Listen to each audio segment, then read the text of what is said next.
So inspection is ongoing, and you can see there is a lot of residue from the fumes, and the oil has been pushed out from the combustion chambers, from the injector seat seals, and obviously this has been going on for some time. And I want you to take this one off. As you can see, we also have a smoke coming out from here, so that's not that would need to be tightened up. So you're planning to buy the vehicle, right? So look at this. So we're talking, and we have a drip here. So we also have a coolant leak. We have a huge oil. We have oil leaking somewhere around here. Your selector shaft is very loose.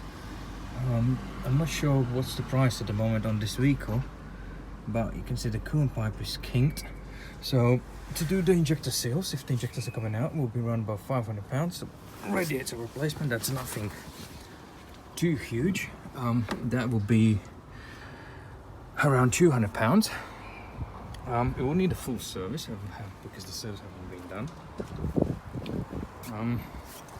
The roof is just like that.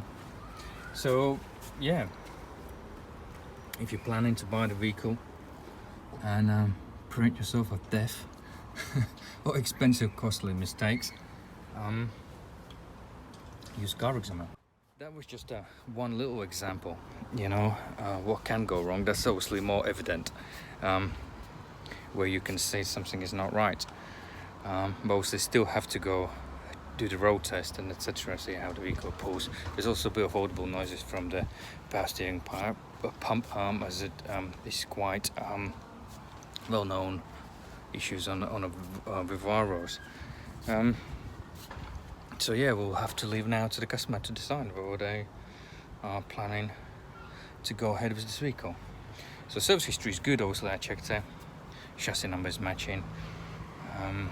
You will need a bit of money to put in to get it done. It needs tracking and even tyre wear. So we had a lot of quite a few MOT failures in the past as well. So kind of tricky one.